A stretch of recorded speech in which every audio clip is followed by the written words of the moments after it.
Hi, welcome to Pencil College. In this video, we'll be looking at more examples from Chapter 13.2. More specifically, we'll be using the double angle formula for trigonometry. Okay, so in example number 4, we are asked to find all the angles between 0 degrees and 180 degrees inclusive, which satisfy the equation. So before I carry on, let us just observe that in the given equation, we have a product of a sine function as well as a cosine function. Therefore, this is a major hint for me to be using the first formula you see on the top left hand corner of the screen. Let me just highlight it for you. Okay. However, in order to make use of this formula, I must first do some transformations to the current equation. So I will divide throughout by 3. Okay, so by doing so, I will have sine y cosine y equals to 1/3. Now the next thing I want to do is to multiply both sides of the equation by 2. Now on the left hand side of the equation, it will look like the equation on the top left hand corner of the screen over here, which is otherwise known as our double angle formula for sine. Okay, from here I can then change this to sine of 2y equals to 2/3. Okay, the next thing I want to do is to realize that the range of y has to be changed to that of 2y. Okay, so let me just write out the range of y first. Okay, so the y is between 0 degrees and 180 degrees. By multiplying throughout by 2 in this inequality, I will arrive at this inequality you see over here.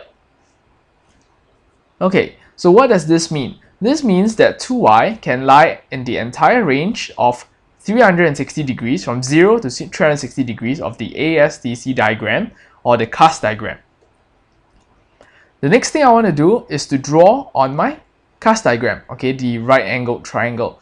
So since the sign of 2y is positive, we can either be in the all quadrant or the sine quadrant.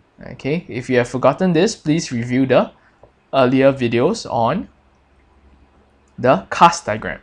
Okay, so drawing it onto my ASTC diagram, I will get my first answer to be over here, and the red colored shaded value is my basic angle alpha. Going back to the equation, sine of 2y is equals to opposite, which is 2, opposite, over hypotenuse, which is 3. Okay, and then using Pythagoras theorem, I can work out this side to be the root of 5. Okay, so let me just work on our first possibility. So alpha, which is my basic angle, is simply sine inverse of 2/3, okay, of which I can press this in my calculator later. And then 2y can have two possibilities. Okay, let me draw in the second possibility onto the cast diagram. So over here, the other possibility will be in the sine, will be 2y to be in the sine quadrant. So 2y is this blue angle over here. And similarly, let me draw in my right angled triangle.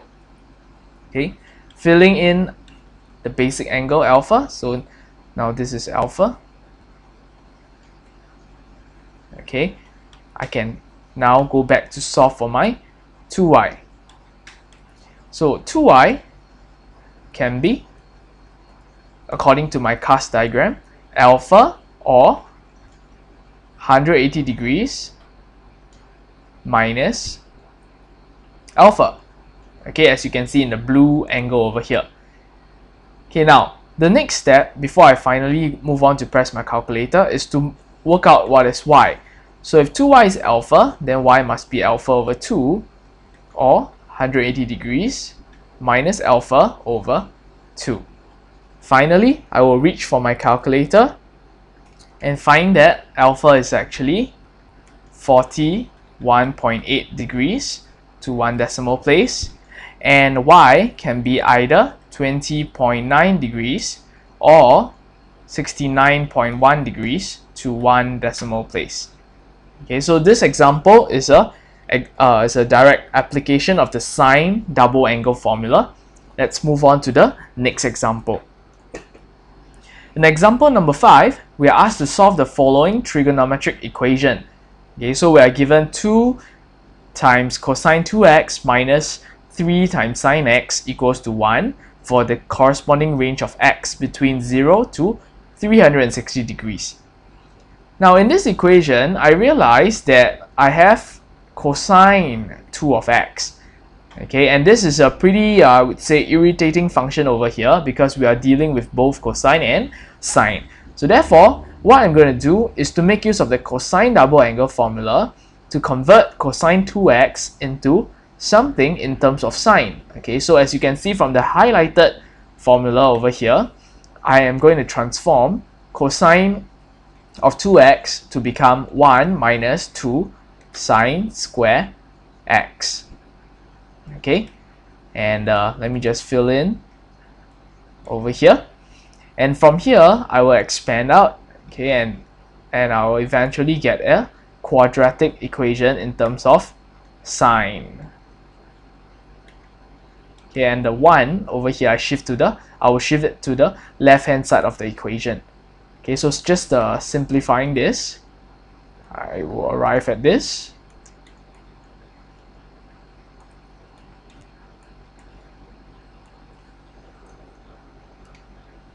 Okay, and factorizing this equation over here, I will have negative 4 sine x plus 1 times sine x plus 1 equals to 0. From here, I can then say that either this is equals to 0 or this is equals to 0. Okay, so therefore 4 sine x plus 1 is equals to 0, or sine x plus 1 is equals to 0. Okay, simplifying this further, okay, I'll have sine x equals to 1/4 or sine x equals to negative 1. Now the next thing I want to do is to find the basic angles for these two separate equations and draw them on my ASTC diagram. Okay, so the first thing I will work out is probably the basic angle alpha for the first scenario. So since sine is positive, we can be either in the first quadrant, so this can be my x. Okay, so this is my x, and sine is opposite over hypotenuse. Okay, and I can work out that I can also see that this is my alpha. Okay, and how about the scenario whereby we are in the second quadrant? Then x will be over here. So x will be over here. Okay, and similarly, I will draw my right-angled triangle.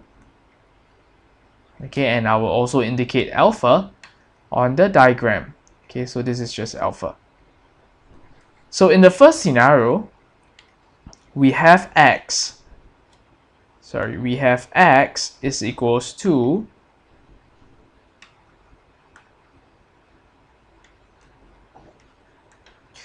alpha, or 180 degrees minus alpha.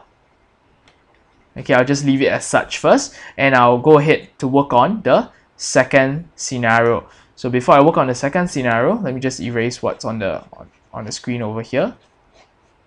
So for the second scenario, what I'm going to do is to probably call the basic angle a different, give it a different symbol. I'll just call it beta, and beta will be sine inverse of 1. Recall that for basic angle, we do not take into account the negative sign. Okay, so therefore, beta is just sine inverse of 1.